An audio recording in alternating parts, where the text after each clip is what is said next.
excited. We are going to be celebrating our 39th wedding anniversary. We got a gift card from 2 viewers, and they are Cheryl and they are Evie, and they both gave us a gift card. So we are going to go ahead and have so much fun. Cheryl and Evie, I want to thank you guys so much, the 2 of you, for giving me this gift card. And we are going to the Olive Garden. My husband has never been to an Olive Garden, and so this will be something new experience for him. All right, let's get going, and we're going to be doing a few fun things today. And thank you so much for the viewers who sponsored this video. See you guys in a little bit.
All right, we just got back. Now we found a good deal on some firewood, and we're gonna go do that yet today. This is a crazy day. I am not used to this. So we've been gone since the morning. Now we found some firewood seasoned last year, a good deal. Now we're running up to Harrisburg to get it. So let's go.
My husband and I was 17 years old and he was 21 when we met, and we met through church. And I got married at age 17 and he was 21. And We had our first child and our second child and our third child all a year apart, and by the time I was 19 years old, I was done having children. And through those years, my children grew up with me and my husband. He was a farmer when I met him on the home farm. He also sold animal health supplies with his father. Very strict Mennonite family. And through the years, we've done a lot of different things. We have moved a lot in the years, our younger years. In fact, one time we moved twice in 1 year. We moved off the farm and did other jobs that were self-employment. My husband has pretty much always been self-employed. Those of you who started watching my videos in the end of 2017 would know that he was a window cleaner for many years. He had his own business and he cleaned windows for a living. He went into the inner city, he went everywhere. He would clean windows all the time. He was a workaholic.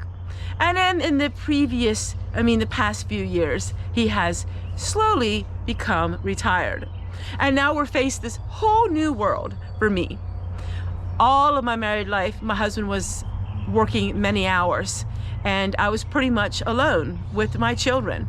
And that's why I started my YouTube channel, because I was at the point where my children were all leaving the nest and there I was all by myself.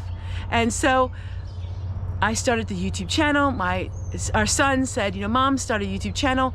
You'll have a lot of friends and you'll have a lot of things that you can talk about.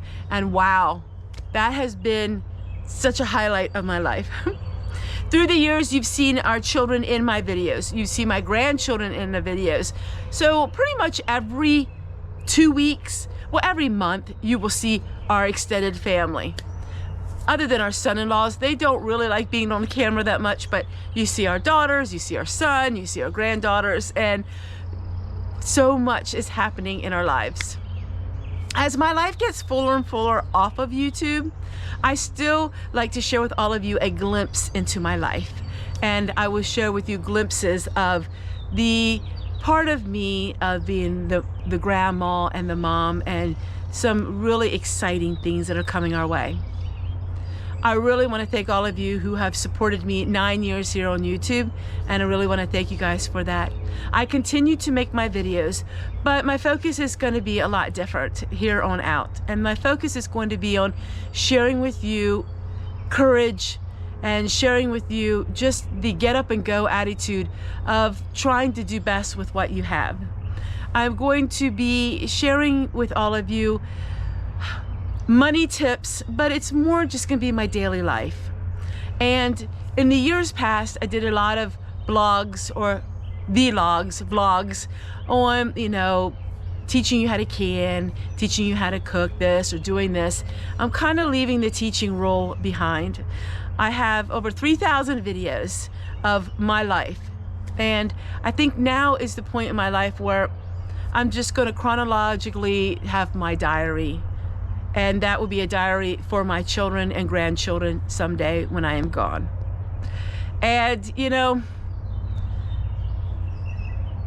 I've always felt like this YouTube channel was an outreach and a ministry for me, but really it was a ministry to me.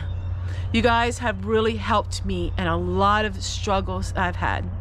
I had to face the acceptance of being rejected as a baby, and you know, my adoption story, and how things didn't turn out the way I wanted them to, how things turned out very different than how I thought it would turn out with meeting blood family, and how that didn't turn out very well. Making boundaries, you all been with me with learning how to make my boundaries, because I didn't have any boundaries. You went through with me with my grief of losing my mother, and then weeks later, really suddenly losing my father. And my father was very close with me and my mother, but my father especially. And so it's like you guys have been with me through all of those things. And I feel like now I'm not ending a chapter in YouTube, because I have to keep YouTube alive and going, because YouTube is an outreach for me. But I really let go of a lot of the control that I wanted to have over YouTube, and I really let go of my hopes and dreams and goals of YouTube, and went back to what I really started out with. And what I really started out with is how I'm going to be ending my YouTube life. And that is to share with you my life and have friends. Quite a journey. And I'm going to enjoy my YouTube channel. I have been for the last 6 months, taking the pressure off me, to try to compete. It's not a competition. It's not to see who's the best. It's just the everyday life of somebody like me who lives a very ordinary life, you know, and the world that praises extraordinary things, and the world that praises, you know, things that are extreme in all directions. My life now is pretty ordinary, but I'm learning to live what it's like to retire. It's been a big shock to me, a very big shock, that, you know, people living on Social Security and people who are living on a fixed income, and with the world getting more and more expensive, it's not easy, and it should be easy. People who earned a living their whole life should have it easier, but unfortunately it doesn't work that way. We made America strong by all of the work that has been put into the taxes and all the work that was being paid into, and slowly, sadly, this generation is not being taken care of like they should be. And that has been an eye-opener for me. But through it all, I have learned to be grateful and thankful for what I have in life, and always count my blessings. My daddy used to sing a song. He didn't have a very good voice. My mother didn't either, but they loved to sing. Count your blessings, name them one by one. Count your blessings, see what God has done. Count your blessings, name them one by one. Count your many blessings, see what God has done. 39 years of marriage, and I count my blessings. I still have my husband with me, the husband of my childhood, literally of my youth. How much better can it get than that?